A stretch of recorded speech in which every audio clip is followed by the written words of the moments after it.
Hello folks, welcome. Filming in 1080. Terminal commands. Been asked a couple of different times about fun terminal commands and maybe not so much fun. In other words, some commands that are quite useful. Well, I'm going to talk about several of these things today. I'll start with the fun one called cal or ncal. You can display the month, 12 months, or possibly even a birthday day of the week. So you can have some fun with your friends and family. The ls command is probably the first thing that people learn when they learn terminal. I'll also show you some derivatives of some other spin-offs of ls. And we're going to talk about copying files, moving or renaming, and then also we can create blank files and also display text files. I'll mention the top command, the df command, hostname, pinging other computers, possibly the password, and SSH, secure shell. And then at the very end, I'll talk about the history of all these commands that we can run by line numbers. So I'm going to start the ball of wax by closing this. This is LM22.1 Cinnamon. You can certainly use this on all the Linux Mint products and anything else that pretty much has to do with the Debian and Ubuntu-based systems. So the first thing I'm going to do is, if you did not know how to do this, is holding down the Control, Shift, and plus to make things a little bigger for you. All right, Sam is our user for today, and this is the name of this computer. And that also comes in handy when I talk about host names, and we can also get the IP address with that same command. All right, I'm going to start with this one right here. It's called cal. If it's not installed on some of the other Linux distros, it'll tell you that. But generally, ncal installs both of them, cal and ncal. So these are two different calendars. And I'm also going to make mention of the fact that second command you probably learn is clear, but maybe a third one is the man pages. So if you type in man, ncal, or even cal, it will give you the definition of this command. Ncal and cal are generally displaying a calendar, and you can have some derivatives of it. When you're using a regular computer mouse, I'm using my scroll wheel right now to make that jump up and down. You can scroll through all the stuff and you can see all the options. I call them switches. Options. Those are the dash something. Q to quit, H for help. Okay, to get out of man pages, just hitting Q. If I type in cal dash Y, that's a 12-month calendar. Not big enough for you? Well, I'll use the scroll bar here. So this is the year 2025, starting with January all the way through December. If I wanted to display that with ncal, I'm going to start with clear dash Y. The only difference on this one is it displays the dates, day of the week in a vertical fashion, and it highlights today's date. Today's date is May 29th, 2025. You can also have fun with this, with birthdays. Let me show you what I mean by that. So type in the word cal space, and then think of somebody's birthday. So one would represent January. You can also type in JAN. That'll be the same equivalent. But sometimes it's easier to use numbers. So if I put in 1 for January, space, what's the year? I'll just make up something, 1978. Well, that's the calendar from January of 1978. Do you have a friend born on the 20th? He or she was born on a Friday. You can have all kinds of fun with your friends and family. If I use ncal with the same statement, I'll just type in JAN using the same year, 1978. You can see that's the same calendar. Sunday falls on 1/8/15/22/29. Sunday is 1/8. You get the idea. So if you're a historian trying to look for maybe something in time, I'll make up something. 5 stands for May of 1556. There's the calendar from May of 1556. That would be the year, yes. So if you're looking for something that happened on the 20th, that would be a Wednesday of that year in 1556. having fun with calendar. Punching up clear. What's our next command? Why don't we just open this and leave it at the bottom? All right, so ls and some other derivatives. So let's first get a definition of what ls is, man-ls. ls is the list directory contents, and you have a whole host of options. The little guy, the -a, is all, and then the big A is, I love this statement, almost all. Anyways, lots of different ways to display things. Cue to quit. So ls, all the stuff in blue are folders, otherwise known as directories. If I type in an ls space -a, you'll also see hidden stuff. Toward the end of the video, I'm going to show you the bash history. And it has an underscore there, so that's not a space. If you have ever seen my videos on script files, I don't like spaces in file names or folder names. Well, this is how some of the developers get around with that in case they need to write script files instead of putting in extra coding to accommodate for those spaces. So, as you can see, there's a sudo _as_admin_successful is another example of that. The stuff in white is files. The stuff in blue is folders. The stuff with the period in front of it is hidden. That yellow mouse cursor is stored right in that folder. I've shown videos on this plenty times. All right, so in either case, our ls command is probably the first thing that we learn how to do when we do list contents, punching up clear. Now, how would we actually change into those folders?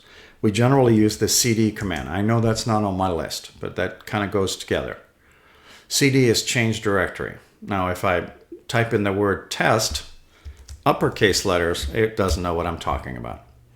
Born again shell is what bash stands for, and cd test, because it has an uppercase letter, there's nothing in here with the uppercase. So Linux is literal, so it would be cd test would be more accurate.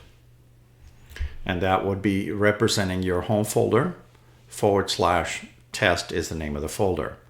And then whatever is in that folder, we can do an ls, and we have several different things to play with today. Now, I have 3 folders that begin with a big D. So I'm going to first do a cd and hit enter, and I go right back to the main folder. So if I do a cd space big D, big O, actually little o, and use my tab key, nothing happens. Because there are 2 folders that begin with DO on it. However, once I put a third letter in there, one would be DOC and the other one DOW, depending on which one I use, then I can hit the tab key. So if I do DOC, all I do is hit the tab and it fills in the rest of the folder name. And then I can hit enter, and now I can look at my documents folder. Using cd, punching up clear, doing another ls, I will do downloads this time. cd, this time you have to put the uppercase because that's how it begins. DOW, then tab. Now it knows it's downloads. Enter, ls. So there's a couple of ISOs in there actually. Some of them are in green and some of them not so much. ISOs are computer images. Okay, what is on our list next? Well, I have listed LSUSB, LSPCI, LSCP with no spaces. Okay, let's do those. Punching up clear. LSCPU. You can probably guess what this is. Central Processing Unit, otherwise known as your main processor. I'm running an AMD Ryzen 7 on this computer today. And you can see all the particulars, even the maximum and minimized CPU speeds and etc. All from that simple little command called LSCPU. Okay, I'm going to punch up clear. LSUSB, you can probably guess what that means. To give you a practical example, the thing I'm talking to you on is that blue microphone made by Logitech. This is listed my USB bus. And the other one is a little bit more complex to read, but LSPCI, that's the PCI bus. And it has a lot of things that are kind of cryptic to some people. You can see that I just typed in LS, and you can see the host bridge, which in this case is AMD or Advanced Micro Devices, and etc., etc. Too much information for some. All right, let's look at that again. I covered the LS, USB, PCI, and CPU. Okay, let's give a practical example of CP. CP is copy, so I'll just minimize that. Let's find a folder first. Let's use that test folder, CD test. All right, so if we wanted to copy AB text, we can do that, and we can copy it into a different name. But how about if we display what is in that file? Well, we can use cat for that. So I'm going a little bit out of order, but I wanted to let you see what's in that file first. So ab.txt is what we're targeting. So if I type in cat space ab.txt, that's what's in that file. If you want me to prove that to you, I'll open this in a graphical environment. Now, why would you want to see this sometimes in terminal? Well, are you on terminal on another machine, or is it this machine? Remember, you can run terminal commands on other computers. Yeah, that's what we use Secure Shell for a lot of things. But in either case, let me show you what that file looks like. So it's called, pull it out of the way a little bit, ab.txt. So ab.txt is in this file right here. And now you can see the white portion of it, the background in other words. It says hello, 3.3.2025 hello world. That's exactly what we have here, including the correct amount of spaces. So cat is just used to display the interior of that text file in your terminal box. Comes in handy once in a while. All right, we're going to make a copy of that though. Let's do another ls. So we're going to do a cp, and let's get a definition of what that command does. It's copy files and directories. Another name for directories, remember, is folders. Q to quit. So cp ab.txt space, and what's the name of the new file? We will call that test1.txt. It doesn't give you any confirmation, it just moves to the next line.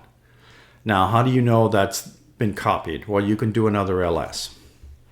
So all this stuff has a relationship in this whole video that I'm talking about commands. So test1 is sitting right here. How do we know that's identical to this one? We can just perform a simple cat command on that. test tab. All I'm doing is hitting the tab key instead of typing the whole thing. And you can see that the contents are identical to ab.txt. All right, so that's the cp command, copy command. All right, where's our other file here? Close it again. All right, so the NV is used for two things. So let me punch up clear. MV command is used to move or rename files. So I'm going to use that also as a renaming thing. Okay, so we're not copying, we're renaming it. Q to quit, ls. So I'm going to rename ab.txt to test2. So that would be an mv ab.txt space, and what's the name of the new file? In this case, it's going to be test2.txt, because I'm typing it in because that file name doesn't exist. All right, so let's look at that. Now, ab.txt doesn't exist anymore. It's been renamed to test2. And to confirm what's in test2, we can use the standard cat statement. And this time I can type in test, and 2 and then tab. Now you can see what's in there using the standard cat command. Now, I thought I'd throw this out. Touch is something that a lot of you folks won't be using right away, but eventually you will. If you stick with the Linux product and start doing a whole bunch of stuff, maybe in the admin sector, it's create blank files. They come in useful for a lot of things. So I will give you the actual definition of what touch is. It is used to change file timestamps, but it also can create blank files for purposes of adding data to it later. Does that make sense to you? Maybe not to some. So let's just stick with the test directory, and we're going to do a touch, and we'll do test 3.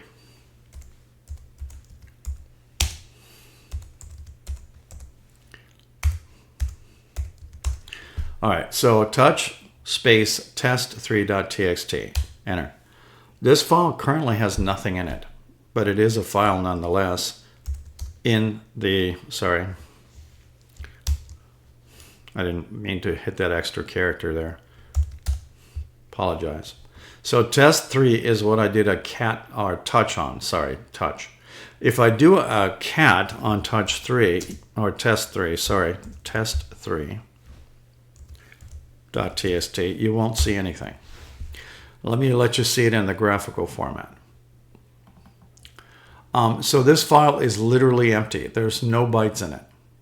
I have another one called Susan the same way. It was created the same way. Okay, some people use them for logs and other processes.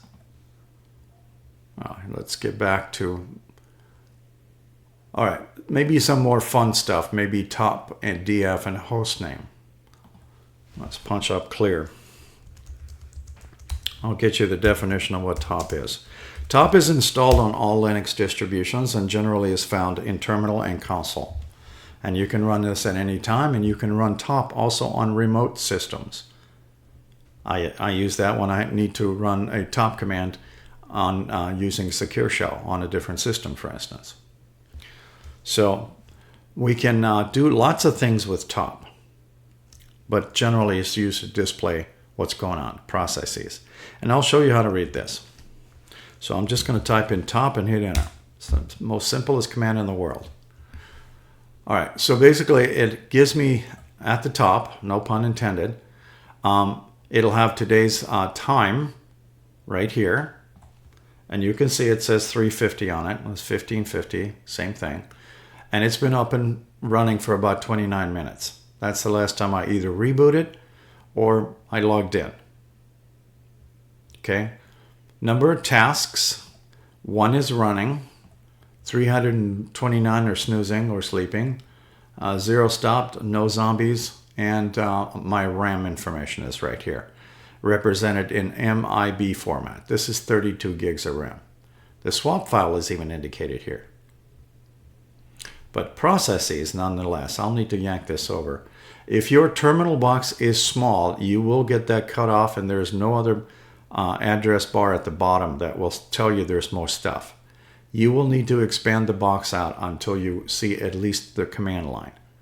That tells you what's running. Now, simple screen in my case is the highest thing consuming CPU power right now because I'm recording this video.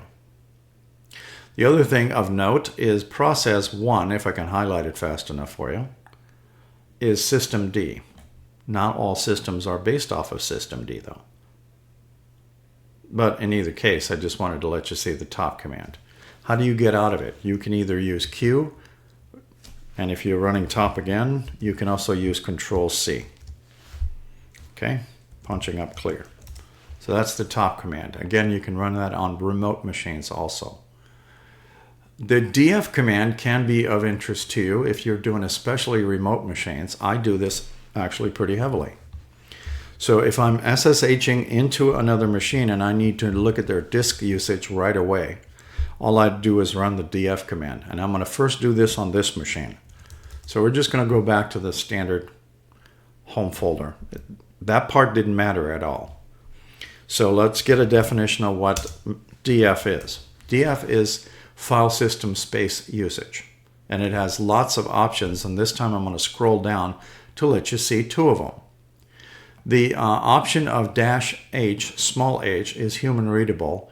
When you are reading this information, some of you folks do not maybe know what this verbiage means. Print sizes in powers of 1024. That means displayed on your screen. That's the math calculation. The other one with the big H is it's going to do this in powers of 1,000, like 1.1 gigabyte is an example of that. Okay, so I'm going to do the DF command 3 times. One, just all by itself. Then I'm going to put in a DF space dash small h. And the last one is DF space dash big H. The one thing to pay attention to if you're looking in a hurry is this symbol right here. That represents root. Well, that's Linux Mint Cinnamon in this case. So SDA2 is the partition. SDA1 is partition 1, and that's the boot partition. So really, this is the one I'm after. But I want you to notice that that 43% has not changed on any of these at all. The only thing I'm changing here is the calculation part of blocks used and available. This small h translates that into something better to read. 219 gigabytes, used is 89 gigabytes, available 120 gigabytes. It's still 43%, which is high consumption, but I am using a small disk I've been throwing all kinds of things at this machine. So down here is another calculation with the big H. That one's 235 gigabyte, and that's actually closer to what this drive actually is. It's listed as a 240, formatted down to 235. So there's a slight difference in math is what I'm getting at. However, this is what I care about because that number does not change. So this is disk information. You can also do this on remote machines, which I do. That's why I use it on remote machines. Just to see disk space usage. We all are interested in that if we're running low on disk space. All right, punching up clear. I'm at 22 minutes. If you are one of those that likes to not watch videos for a long time, you can always hit subscribe and come back later. That way, when you hit subscribe and come back later, you come back where you left off. Otherwise, you're going to start the video all over, and hopefully you marked the time frame. All right, so the host name is next, and that one is fairly simple, except I have a twist for you today. You can also get the IP address. This also can be run remotely. So host name, let me get a definition of that first for you. Remember, you can always run man pages, and it shows you the host name, but it can also show you other information. So I'll give you a couple of those. Q to quit. So this part here is not stupendous because it's exactly the same as in green right here. My host name is the name of this computer. Generally it is. But the IP address of this machine, and I'm using, am I using both? Let me open this up for a second. I'm using wired right now. So I'm going to type in host name dash big I. So you will see the front end of this is IP version 4, and the other part of it is IP version 6. But if I turn on this extra, not right clicking, I'm going to turn on the wireless for a second. Okay, and it's connecting right now. Now it has an IP address. If I repeat the same command by using the upper arrow key on my keyboard, you will see two IP version 4 addresses, the .11 and the 152. Okay, basically what I'm showing you here is I'm looking at both IP addresses because I have two of these. Remember, I have wireless and wired. Now I'm going to turn this off. and repeat that same command. And you'll only see one IP4 address, which is ending with 111 on it. The next one in line is called ping. Ping is used to connect to computers on your local network to see if they're, well, alive. They don't tell you if they're running any server services or stuff like that, but they can at least tell you it's plugged in. So let's say you got a computer in a different room and you're just not wondering if the kids unplugged it by mistake. As long as you know the IP address, you can ping it. And a lot of people do not. All right, so we can also ping machines in a lot of cases by names if we put in .local on the tail end.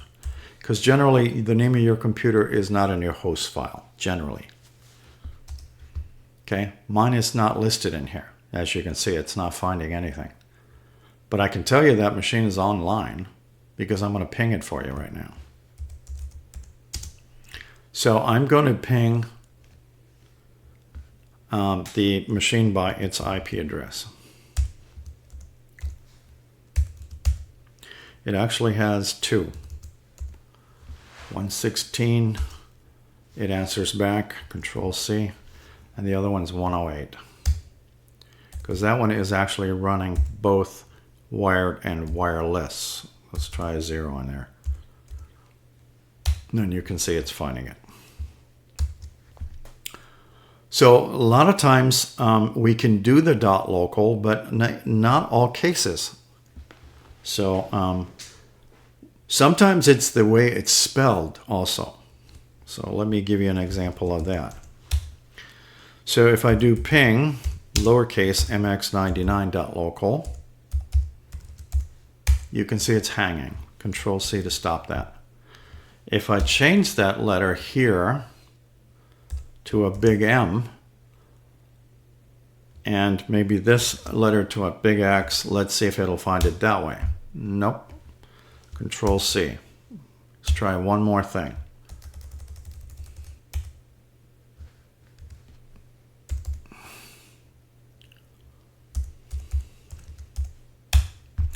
But a lot of times what happens is host resolution does work on this, but right now it's not finding it.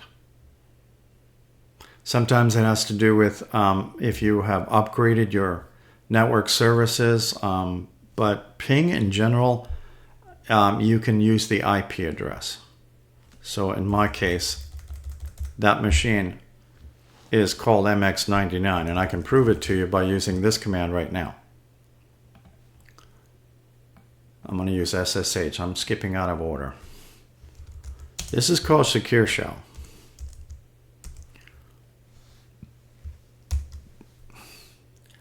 And we're going to do a 192.168.1.116.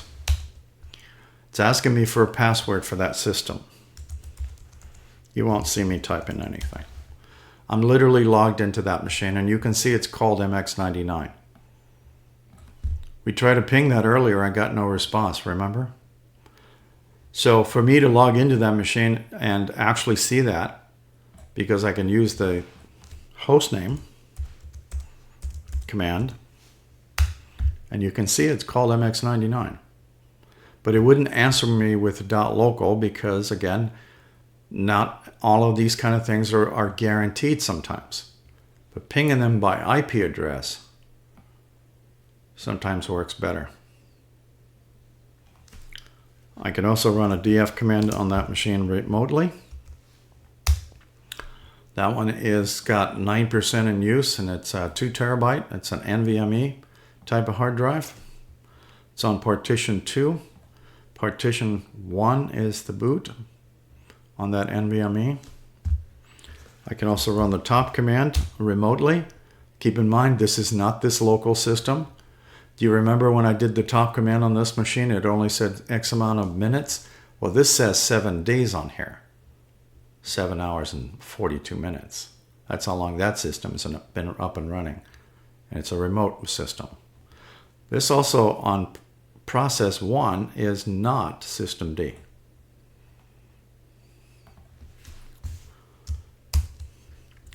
All right, let's skip over that. And the password thing, I think I'm just going to skip on that one, because the very fact is that a lot of people get confused when they're trying to change passwords in Terminal. You can do it two ways, and generally what I recommend if you're going to use the password command is if you're going to override the number of digits, is you use sudo and you use your own name. All right, and I'm not really going to cover that. Yeah, I think I'm going to skip over that just because I'm at 30 minutes. And what I'm going to do now is hit exit to get out of this terminal box to, sorry, let's try that one more time. I hit an extra character as usual. Exit, enter, there we go. Now we logged out of that connection on IP ending at 116. In other words, the computer name MX99. Now I'm back to my local system that I'm filming from. And we're going to talk about this file right here as the last thing. There's a hidden file in here. Whatever your username is, it doesn't matter. You will have this file either with entries or blank. Now you can see that my bash_history has 0 bytes in it. And the reason it has 0 bytes is that I haven't closed the terminal box yet. Watch what happens when I close this. All of a sudden that became 625 bytes. Because the way this thing works, Terminal records all these entries. They're all here, the ones I played with, including good ones and bad ones. How do you use that to your benefit? Well, I just wanted to let you see where the file's located. Not that that's a big deal. I generally don't edit that file, but you can utilize it to your benefit. So Control-Shift++ to make things a little bit bigger. Just type in the word history. And that's the same file. That is your .bash_history file. You can run these commands by line numbers, providing they're valid. What do I mean by that? Well, if I wanted to, it would be actually easier for me to type this, but I'm going to run a line 65. All I need to do is on the box down here, let me bring this up in the air, the blinking box down here is put an exclamation point and the number, whatever that number is. If it's 65, then that's 65. If I needed to SSH into that machine again called MX99 using the IP address ending at 116, I would use line 78 instead of typing all that out.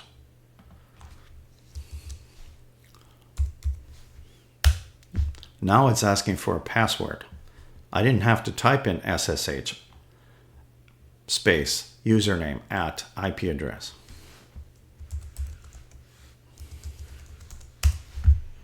And exit. Okay, so if I punched up history, you can see that it's performing these commands, but I can also go to the top. You remember when I did the time here with January of 1978 for that fictitious birthday? I'm going to run a number 9, which is a cal command for January of 1978. Now I'm going to type in exit and say thank you for watching.